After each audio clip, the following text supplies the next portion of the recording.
Buenas tardes. En primer lugar, me da mucho gusto que me haya invitado la Brigada Cultura para estar con ustedes esta tarde platicando a propósito de la lectura y algunas cosas que valdría la pena mencionar en días como hoy. Estos foros generalmente los entiendo como un foro en el que me siento absolutamente libre de poder decir lo que me plazca, y creo que esta libertad de la que estoy disfrutando ahora está duramente afectada en nuestro país porque una periodista que ha denunciado y presentado un tipo de información muy distinta a la información que brindan los medios oficiales y el coro de los que refuerzan el sistema, pues ha sido despedida apenas el domingo, y verdaderamente la capacidad que tenemos de informarnos, el derecho que tenemos a informarnos, ha sido duramente vulnerado.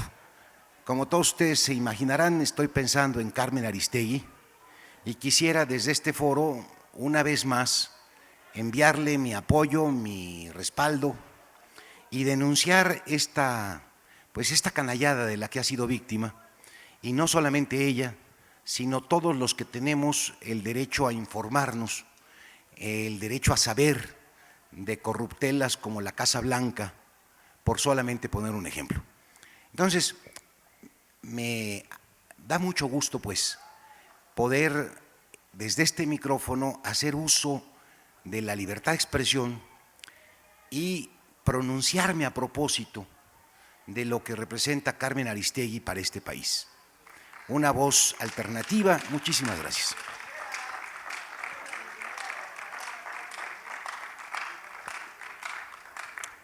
Bien, pues quisiera hablarles de literatura y el día de hoy hablarles un poco de mi literatura. He venido ya en otras ocasiones y hemos estado platicando de lo importante que es leer, no solamente porque nos permite estar enterados, desarrollar la imaginación, proveernos de palabras para tener una mayor facilidad para distinguir el mundo, porque solamente vemos el mundo en la medida en que lo podemos nombrar, y si nuestro universo de palabras es muy breve, nuestro mundo resulta demasiado chato, demasiado pobre, y el lugar donde uno abreva, donde uno se nutre de palabras para poder dar todos los matices que hacen falta, pues son nada menos que los libros, y particularmente los libros de literatura.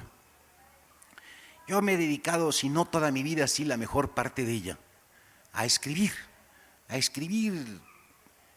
cuentos, novelas, e incluso una larguísima temporada fui poeta. Y la verdad me inicié como poeta. Quisiera comenzar por ahí este día. Me llamaban la atención las cadencias, las rimas, las métricas, y encontraba una especie como de sintonía con mi mundo. Siendo muy joven, casi niño, me dedicaba a leer a un poeta maldito mexicano que se llama Antonio Plaza, y no era muy recomendable que se diga, porque por lo menos a mi madre le alarmaba mucho el que yo fuera una pirinola y anduviera por ahí declamando unos poemas que no eran del todo propios de mi edad. Por ejemplo, hay un poema a una ramera escrito por Antonio Plaza que dice: eres tú, la fada hermosa, a quien rendí mi corazón ingente. Bate retro, infeliz, vieja asquerosa, negro cadáver de ilusión ardiente, poema de un amor santo y divino forrado de indecente pergamino. Luego, un poco más abajo, el poema decía: si fuera rey, te regalara un trono; si fuera Dios, te regalara un cielo; y si Dios, ese Dios tan grande fuera, me arrojara tus plantas, vil ramera. A mí me gustaba mucho, sonaba muy bien. Y luego también tenía otro poema que era de mis favoritos, dedicado al verdugo. El verdugo no es una figura del todo cantable, presentable, pero decía en alguna estrofa algo con lo que yo me identificaba, y era algo así como: si mi sueño de sangre realizara y de un tajo humanidad yo te venciera, y en tu sangre maldita me bañara y en tu sangre maldita me bebiera, mi sed de sangre en el cadalso apago y soy dichoso si a matar me apresto. Tu odio, sociedad, con odio pago, infame sociedad, yo te detesto. Era un poema bonito que me encaminó justamente en ese mismo rumbo hacia quien había hecho su mayor influencia sobre Antonio Plaza, que es este otro poeta maldito, José Vasconcelos. ¿Qué José Vasconcelos? Ay, bueno, les digo el poema y luego les digo el nombre del poeta, porque Espronceda, no Vasconcelos, se me cruzaron los cables. José Espronceda decía en un poema: me gusta ver el cielo con densos nubarrones, oír los aquilones horrísonos bramar. Me encanta un cementerio de muertos bien relleno, manando sangre y cieno que impide el respirar. Y allí un sepulturero de tétrica mirada, con mano despiadada los cráneos machacar. Me gusta ver la bomba caer mansa del cielo, inmóvil en el suelo sin mecha al parecer, y luego que se agite y en rayos mil vomite la muerte por doquier. ¡Qué gusto, qué placer! Se imaginarán entonces que mi madre me perseguía para tratar de arrancarme estos libros que no eran del todo buenos, y pues quedé un poco enfilado, y de ahí me seguí con la lectura de los poetas malditos, los franceses, Rimbaud, Baudelaire, Verlaine, Apollinaire, una serie de nombres que deberían de conmocionar los cimientos de esta plaza, porque si ustedes se meten, por ejemplo, a Las flores del mal de Baudelaire, se van a encontrar unos poemas maravillosos de canto al diablo, de enciéndase la prostitución en las aceras. Eran cosas que a mí me regocijaban mucho en ese entonces. Y se me fue educando el oído para advertir en las frases, en los enunciados, ritmos que me resultaban agradables. Y creí que, como nuestra incorporación a la alfabetización había sido resultado de haber aprendido las vocales A, E, I, O, U, pues seguramente cualquier ritmo que tuviera el A, E, I, O, U sería un vehículo eufónico que sonaría bien. Y perdí quizá las mejores horas de mi adolescencia armando un larguísimo poema que se llamaba Carna, con A, E, I, O, U. Carna, ¿qué quieres contestar? Cuando callas, quemas quizá corolas, cruzas quebrada. Era caquequicocu y luego bla, bla, bla, bla, bla. Y me parecía muy simpático esto. Y perdí 2 o 3 novias por andarle leyendo este tipo de cosas. No resultaron del todo seductores estos poemas.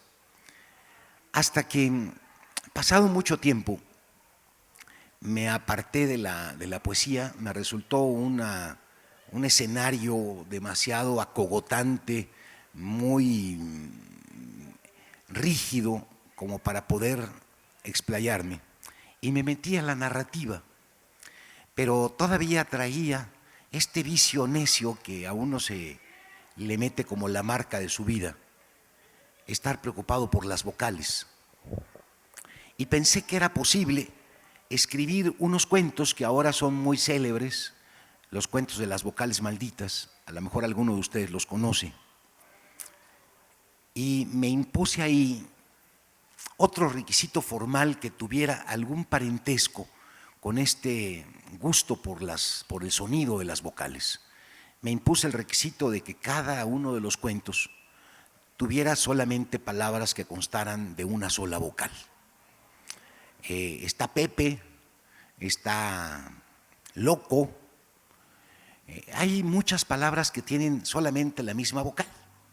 No son tantas como yo supuse al principio, porque para poder empezar el cuento de Cantata Satanás, pues tuve que leerme el diccionario entero y peinarlo para ir sacando las palabras que me sirvieran, lo mismo las que ya estaban así, que las preposiciones, los verbos conjugados en ese tiempo que sí servía solamente con A. Y me hice unos diccionarios personales y empecé a memorizarlos, a jugar con ellos, a forzarme a hablar solamente con palabras monovocálicas. Y fue así como me entrené para escribir las vocales malditas. Les voy a dar una muestra nada más para que tengan una idea de a qué me refiero. Estaba la cantata Satanás y necesitaba personajes con A, Abraham, Sara. Necesitaba un conflicto que es más o menos frecuente. Los esposos suelen ser muy malos amantes y eso hace que algunas veces, algunas mujeres le vendan el alma a Satanás para la carnal falta, ¿no? Entonces decía al principio, Sara, harta, aplastada cada mañana, acababa la Casa Blanca, la paz sagrada. Habrá raza más mala para la cama, bramaba. Anda gañán a trabajar para ganar la plata. En fin, empezaba así, y en algún momento llegaba Sara, se veía con el diablo, y le decía, anda a la carpa, allá hallarás gran galán para la carnal falta. Sara baja la calzada, va a casa a amarrar la faja para bajar la panza para el mal al galán. Y cuento ahí toda la historia de cómo se terminan después deshaciendo del marido que se fue a trabajar. Baltasar acompaña a Sara y Baltasar en cambio, Abraham en cambio está trabajando y dice, allá pagaban tan mal. Mas Abraham cavaba las zanjas más anchas, amasaba argamasa, clavaba largas tablas, nada más para agrandar la panza al capataz. O sea, logré meter un poquito de denuncia social, no obstante de la dificultad, ya lo verán si algún día lo leen completo. Y así empecé con cada una de las vocales y los cuentos fueron cediendo. Vino después el cuento de la E, que me pareció por el vocabulario del que yo disponía muy bueno para contar alguna hazaña de la rebeldía humana, fuera legendaria o fuera real.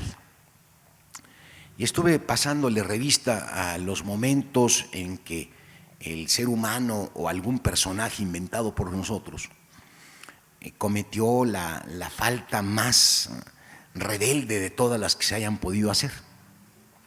Tenía la palabra rebelde para la E y esta fue la clave.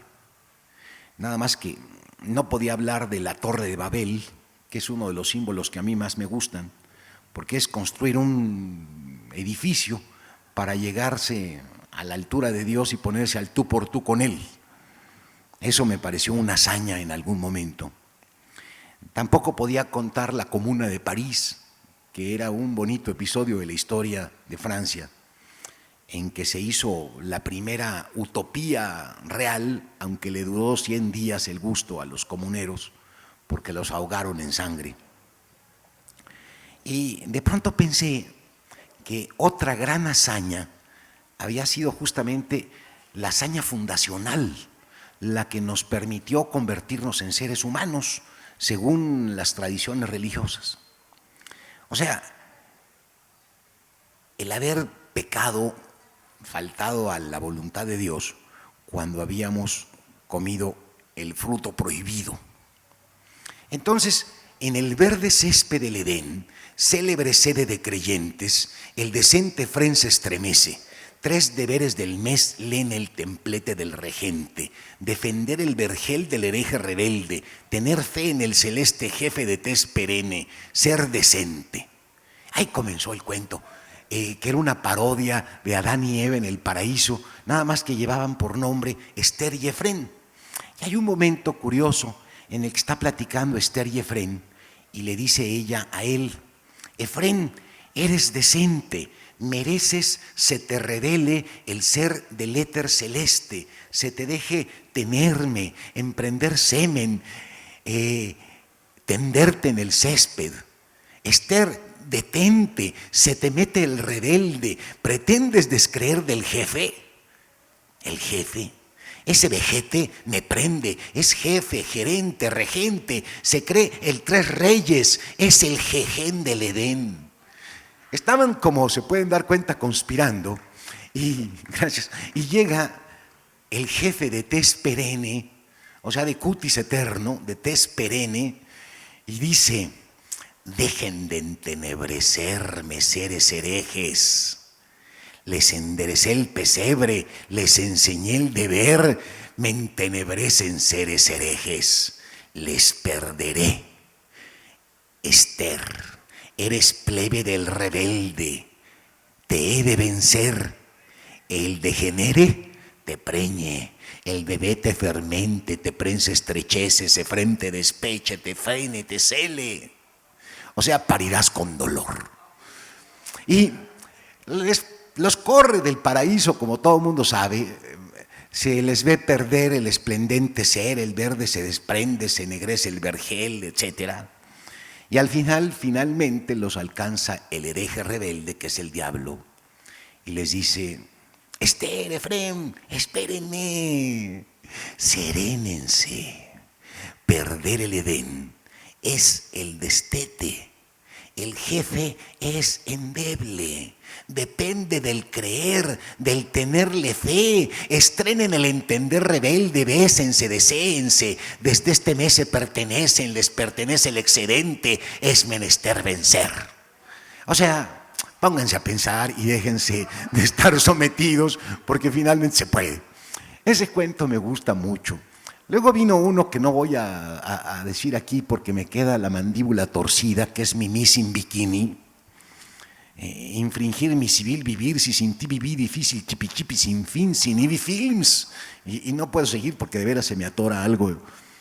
Y el otro cuento que me gusta es el de la O. El de la O me gusta porque pude denunciar algo con lo que siempre he estado en perfecto acuerdo, que los locos no están mal, que cada quien está loco, y hay algunos que se salen de los parámetros, se pasan de lanza, pues se exceden un poquito más, pero todos están más o menos locos y deberíamos de ser un poquito más tolerantes.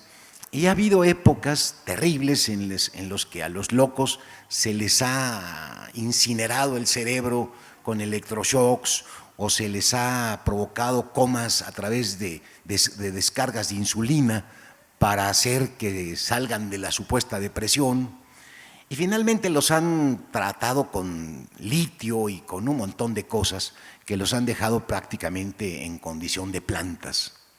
Y algunas veces a los disidentes políticos, como es el caso de Antonín Artaud, pues le metieron los electroshocks por andar ahí de comunista y de surrealista y de revoltoso. Entonces, siempre he simpatizado pues con la antipsiquiatría. El doctor Basaglia, que empezó a incorporar a los locos en su hospital allá en Milán para que pudieran tener la sencilla capacidad de decidir qué frutas comprar, de qué color era el champú, cosas insignificantes que ponían al loco en contacto un poco con el mundo de la responsabilidad. Creó toda una corriente, la antipsiquiátrica, que permite dar de alta a los locos y se empezaron a salir de su manicomio ya curados, y luego tuvo el error de quererse meter a la política y entonces lo aplastaron. Pero creó las bases de una nueva forma de tratamiento con los enfermos, los llamados enfermos. Y pues en el cuento de Los locos somos otro cosmos, describo la escena en la que a Rodolfo, el doctor Otto, le quiere aplicar los electroshocks y está auxiliado por un par de enfermeras, Sor Socorro y Sor Flor. Entonces una de ellas le dice a Rodolfo: Rodolfo, pon flojos los codos, ponlos como yo. Nosotros no somos los ogros, somos los doctos. Rodolfo se disgusta, trata de defenderse, soltó tosco trompón, sorsocorro rodó como trompo, pronto doctor Otto con cloroformo yo lo cojo. Se descuenta la otra enfermera. Eso se va contando en el cuento, lo que pasa es que no lo recuerdo de memoria completo. Y finalmente se queda el doctor Otto solo con Rodolfo. Y le dice Otto: don Rodolfo, yo no gozo con los shocks, son lo forzoso, los coloco con hondo dolor. No, doctor Otto, los shocks no son modos, son solo lo poco costoso, lo no moroso, lo pronto. Nosotros no somos lo morboso, somos lo no ortodoxo, somos lo otro. Otro horóscopo nos tocó, otro polvo nos formó los ojos, como formó los otos o los olmos o los chopos. Yo no los troncho, no los normo. Y Otto, sordo como todo ortodoxo, no lo oyó. Rondó los pomos, tomó dos con cloroformo, como Molotovs los botó. Rodolfo notó borrosos los contornos, flojos los codos, zozobró. Total que lo duerme, reanima a las enfermeras y cuando están a punto de hacerle la descarga, una de ellas dice: doctor Otto, 8 volts. No, no solo 8, todos los volts, no soporto los rollos, loco no, yo lo jodo. Todos los volts. Oh no, doctor Otto, todos los volts no. Ojo, sorsocorro, no soporto los complots. Y le funden la cabeza al pobre. Y luego vino un cuento imposible, que es un gurú vudú, supuso un mundo futuro muy suyo, y hay a ver que le entienden, porque la verdad no se puede hacer nada con la U. Hice las vocales malditas, quedé muy contento y con la cabeza medio fundida porque me costaron un trabajo endemoniado. Y había algo en lo que yo escribía que me llamaba la atención. No sé si lo han notado, por eso les di un poco mi pedigrí literario, el gusto por los poetas malditos, el gusto un poco por lo políticamente incorrecto. Y empecé a escribir un tipo de novelas cómico-eróticas, porque siempre he pensado que las dos cosas más fascinantes de la vida, la risa y el sexo, están proscritas. Si ven la tradición, es mucho más apreciada la tragedia que la comedia. Y un actor de carácter siempre es un actor de dramas trágicos. Y en cambio el cómico, que es mucho más difícil de conseguir el efecto, es considerado como medio de segunda, tan que no es seria la risa, que justamente da risa. Lo serio es serio. Así pensamos. Y sin embargo, la risa, el humor, es una de las maravillas por las que vale la pena venir a este mundo. Y la otra es esa otra maravilla que nos hizo venir a este mundo, que es el sexo. Qué rico es, caramba. Uno debería estar como los caguamos todo el día hasta morirse. ¿Para qué hacer otra cosa? La verdad es fascinante la sensación de comunión con el otro, de plenitud, la intensidad sensorial en su momento de apogeo. Ahí estaban los dos componentes. Y sin embargo el sexo está reglamentado. No se puede más que en ciertas condiciones. No se puede ahorita, por ejemplo. Se podrá al rato, pero a solas, no en público, sino en privado, no con cualquiera, sino con la oficial. O sea, está reglamentado. Y a veces hasta se piensa que el sexo no es por placer, sino para procrear. Que ese es un efecto secundario de muy mala onda, pues. Sí, un momento de placer luego se paga con las consecuencias, más valdría la abstinencia perpetua. Pero en fin, hay muchas formas de que no se paguen las consecuencias. Es fascinante el sexo y sin embargo, pues todo el mundo se esconde a hacerlo, salvo Diógenes, que él es el único que se andaba masturbando en las calles de Atenas. Todos los demás somos sumamente discretos. ¿Cómo hacer que estos dos ingredientes, el humor y el sexo, entraran en una obra literaria? Pues escribí esa novela que traigo por ahí, Todo está permitido. Es una novela, les voy a leer un pasaje a ver qué les parece. Que esta sí no me la sé de memoria, no me costó tanto trabajo como lo otro. Les voy a leer el mero comienzo.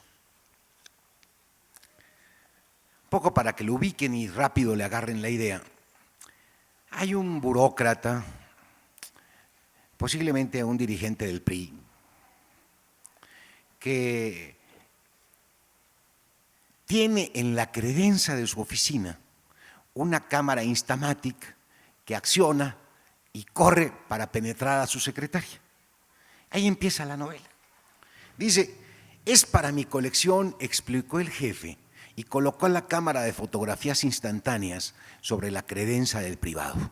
Accionó el disparador de tiempo y corrió al escritorio sobre el que Gabriela, ya desnuda, lo esperaba con las piernas en alto. Ahora sí, mi reina, vamos a sacralizar la oficina, dijo, y la penetró de sopetón para que el clic lo sorprendiera adentro. Gabriela apenas lo sintió, pues el vientre del jefe era un barril que reclamaba su lugar en el espacio y ni modo que negárselo, me ha costado un dineral cebarme, así que aguántate. Y Gabriela se sujetó con las dos manos para resistir los empellones de ese vientre, símbolo de la buena vida y las superficiales estocadas de ese taponcito de corcho que apenas le hacía cosquillas. Esa fue la imagen que enseguida se reveló en la foto, pero ¿qué había detrás? ¿Por qué el jefe podía oler el vapor perfumado que trepaba por las piernas de Gabriela y oír cómo rechinaba su espalda al deslizarse contra la pegajosa cubierta del escritorio y ver sus senos sacudirse como montículos de gelatina y chupar las plantas de sus pies y sentir, aunque poco, tan solo con los 2 primeros centímetros de su falo, la rajadura de esa muchacha a la que le daba de panzazos? ¿Qué había detrás? O para preguntarlo con exactitud matemática, ¿por qué los 20 años de Gabriela recibían los jadeantes y sudorosos 63 del jefe?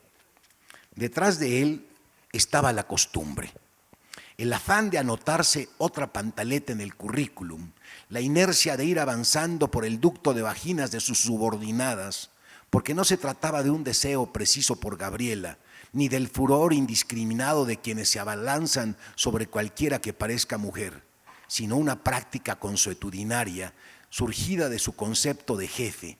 Él era el gallo hegemónico del escalafón y en consecuencia creía su deber acosar a las pollitas, presionarlas hasta que pusieran su renuncia o algo mejor sobre el escritorio. Y ahí estaba Gabriela, aunque no por conservar su empleo, ni por el pago de las prometidas horas extras, para decirlo con sus palabras, el trabajo le importaba una chingada y tenía muy claro el precio comercial de sus favores como para andarlos entregando por esa mierda de salario. ¿Qué hacía entonces allí soportando el sangoloteo y los tachuelazos de ese hombre que de modo mecánico cumplía con lo que consideraba su obligación sublime de burócrata? Sería por esa propensión que tienen algunas jovencitas hacia quienes encarnan la figura paterna. ¿O acaso el funcionario la había engatusado encareciéndole las delicias de una casa chica, de un condominio mono donde vivir como segundo frente? No, en lo absoluto. Hacía mucho tiempo que Gabriela se había curado de la fijación paterna que fomenta los romances eclécticos. No le quedaba ni una pizca de aquel deseo. Tampoco estaba allí por ingenua, por imaginar que le bastaba con dejarse moler los riñones para que le pusieran su casita. El jefe estaba a punto de mojarse. Con ambas manos se levantó la panza para introducirse otro poco, pero en ese momento una docena de empleados irrumpió en la oficina. Eran los compañeros del sindicato. El secretario general, el secretario ejecutivo, el secretario de prensa, el secretario de actividades deportivas, el secretario de finanzas, un montón de secretarios y vocales que con los flashazos de sus cámaras inhibieron la eyaculación del jefe. Ahora sí, licenciado, lo cachamos infraganti, le dijeron conteniendo la risa. Gabriela se había enderezado porque entre los recién llegados venía su novio, el vocal segundo, que no dejaba de tomar fotos buscando los mejores ángulos de la escena. ¿Qué se proponen?, gritó el jefe, mientras se cubrió con su saco. Lo cachamos, tenemos las pruebas, dijo el secretario de retabulaciones, y todos se pusieron a corear, duro, duro, duro, duro. Esto es lo que estaba detrás. Gracias.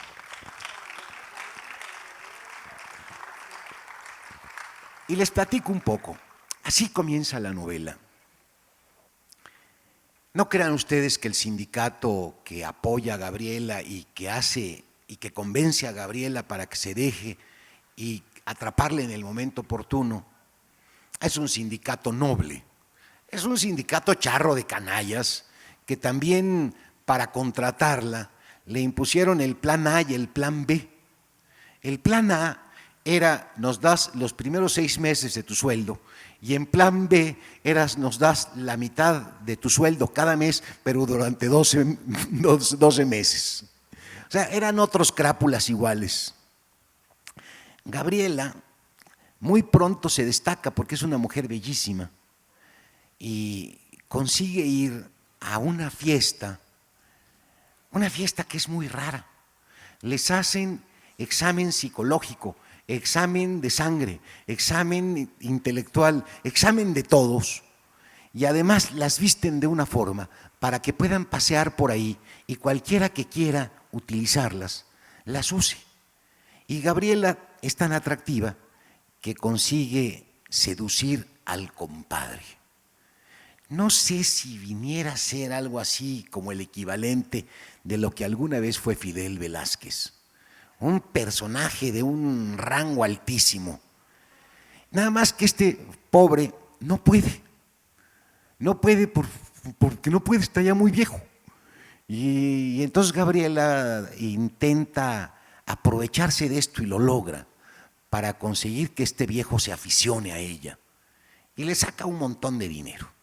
Luego el tipo la termina mandando a la fregada, y nada más les cuento esta otra parte de la novela. Ella regresa muy deprimida de Cancún y se va a trabajar a un prostíbulo donde ya había trabajado antes. Además, no crean que es primeriza en esto, porque le gusta la política, la filosofía de la madame. Ella se dedica a escenificar los sueños más delirantes de los ricos, y en esta ocasión llega un shah de Irak con mucho dinero y el deseo de fornicar con 400 avestruces. Entonces contrata los servicios de la madame, y la madame contrata a su vez 400 muchachas y un terreno del tamaño de esta plaza para poner un tapanco, y manda a importar plumas de avestruz y les arma sus disfraces y las obliga a meter la cara por los hoyos que están en una espiral en el piso, y los padrotes, los proxenetas, los gigolós están debajo y ven a las muchachas asomadas con sus plumitas y adornan el techo de ese tapanco como si fueran angelitos barrocos, y les dan agüita porque no se imaginan ustedes lo que es estar empinado durante 1 hora. Y ellas tienen que practicar para que el día del estreno, cuando llegue ya a estrenarlas, pues no se le vayan a desmayar. Entonces se la pasan contando chistes colorados allá abajo, mientras los padrotes andan corriendo de un lado a otro, humedeciéndoles la boca.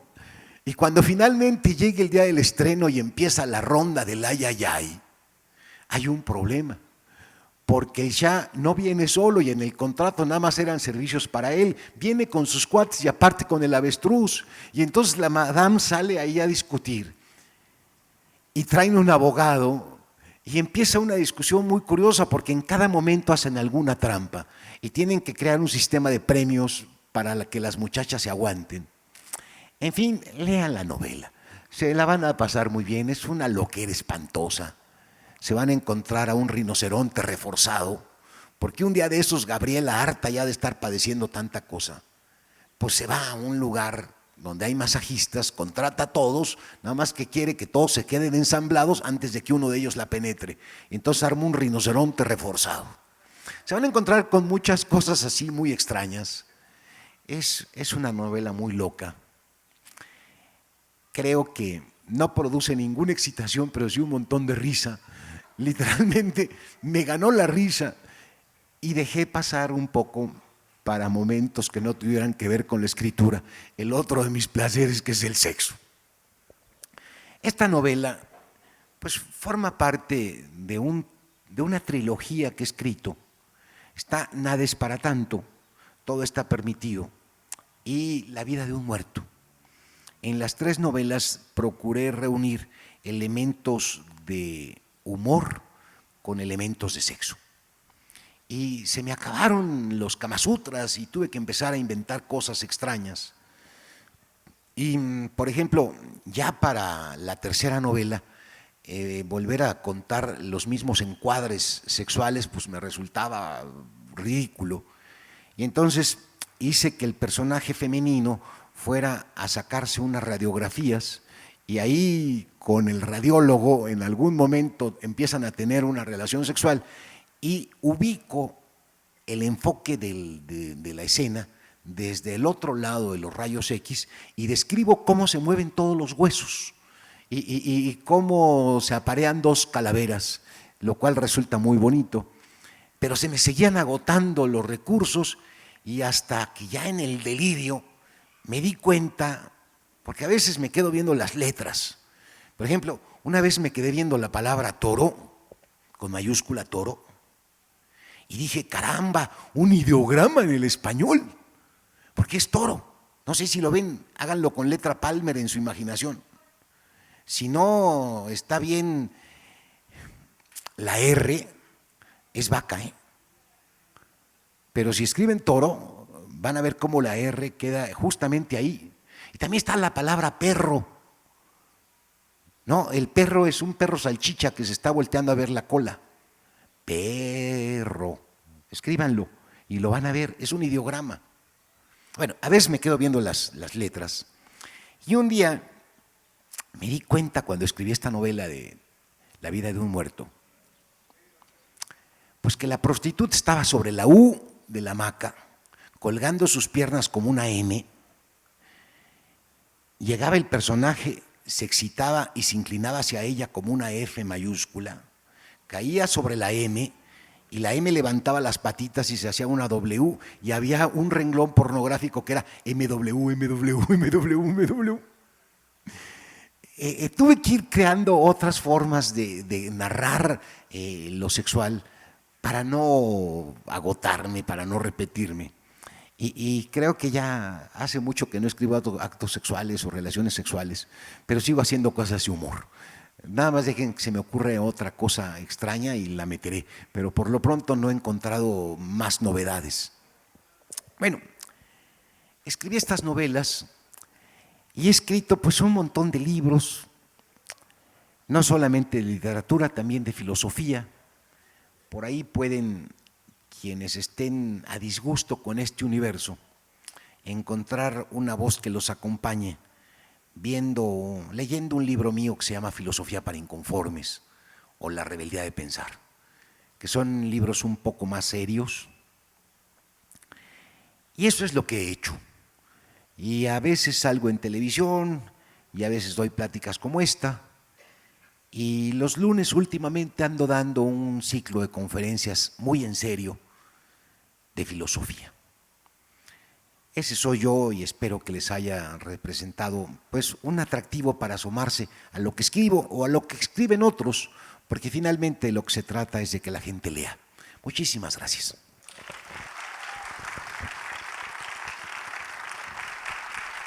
Él es Óscar de la Borbolla. Si hay preguntas, tenemos Sexo, tiempo. Acá sí todavía tenemos tiempo.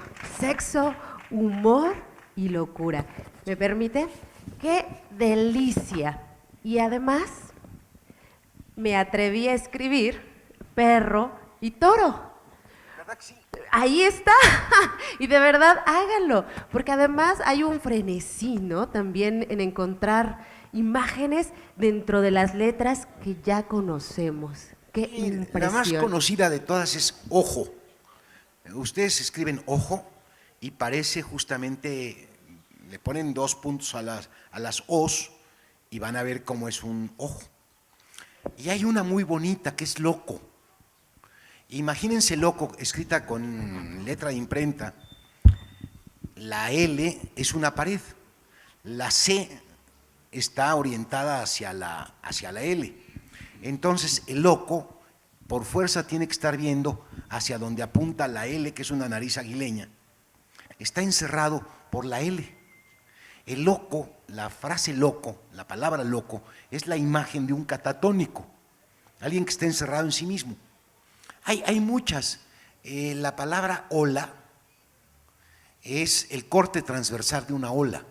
La manera como evoluciona la ola en el mar si la cortan es el perfil, una ola, escrita con letra Palmer.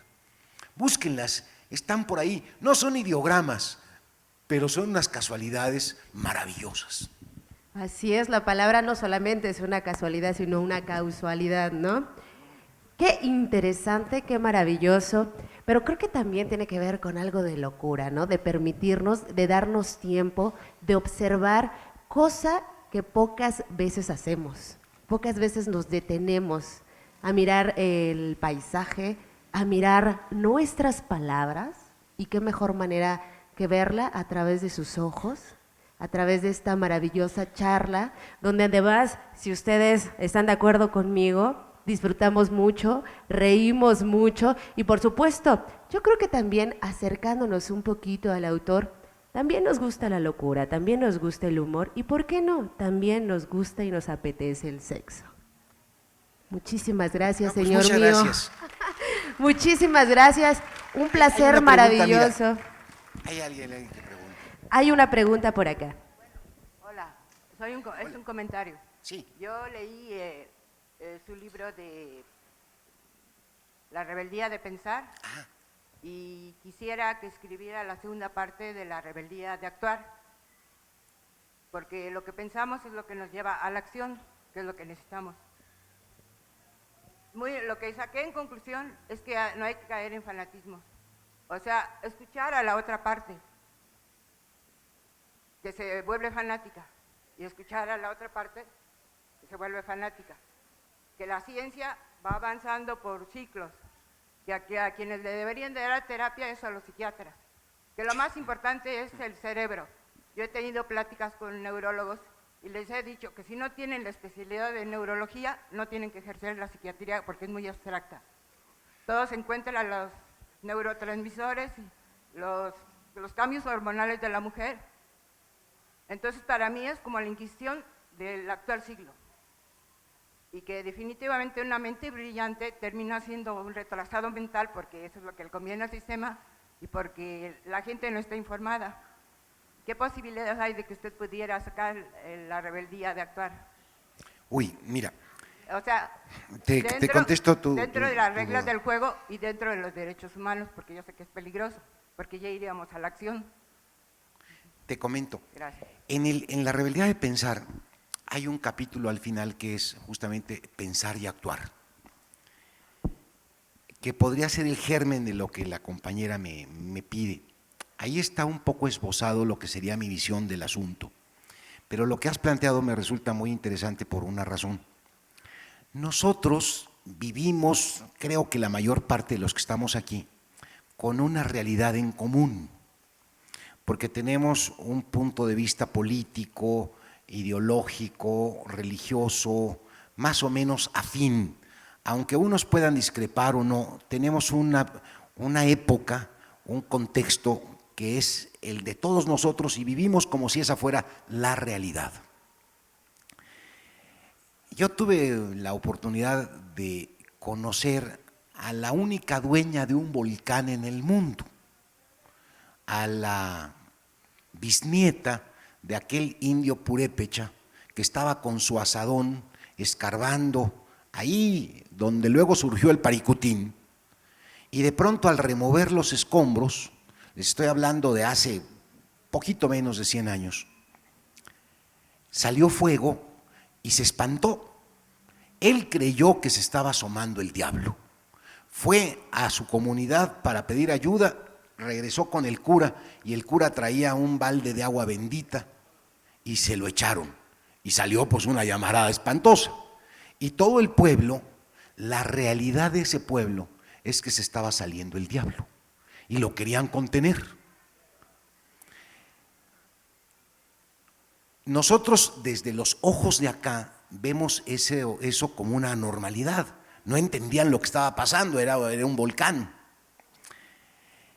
Lázaro Cárdenas en ese tiempo, acuérdense que está en Michoacán y Lázaro Cárdenas cuidó mucho tiempo a Michoacán, consiguió unos camiones para hacer la movilización de todos los indígenas purépechas que estaban ahí y ponerlos a salvo en otro lugar.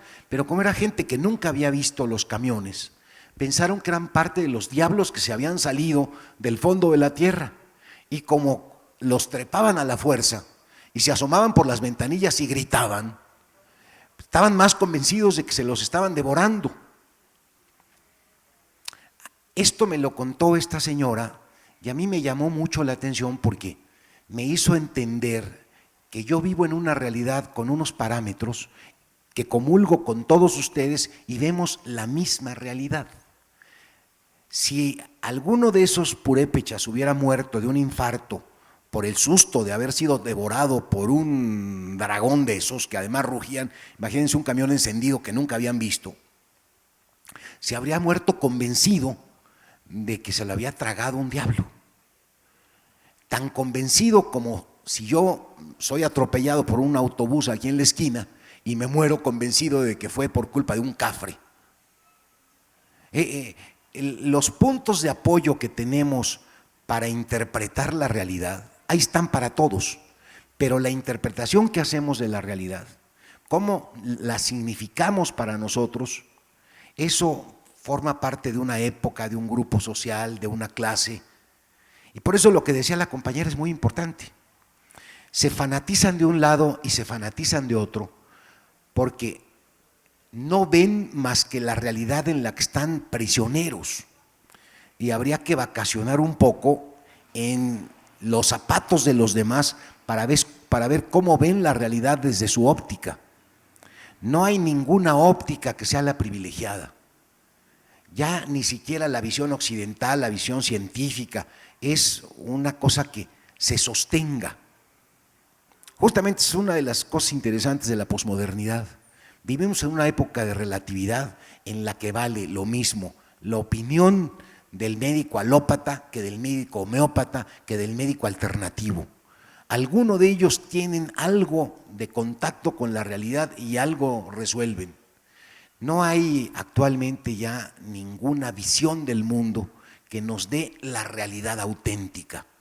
Por eso es tan importante que pueda haber una reunión de discrepantes para que no se polaricen, se fanaticen y un poco puedan entender que las perspectivas desde las que cada quien ve son sus perspectivas, pero no es la verdad.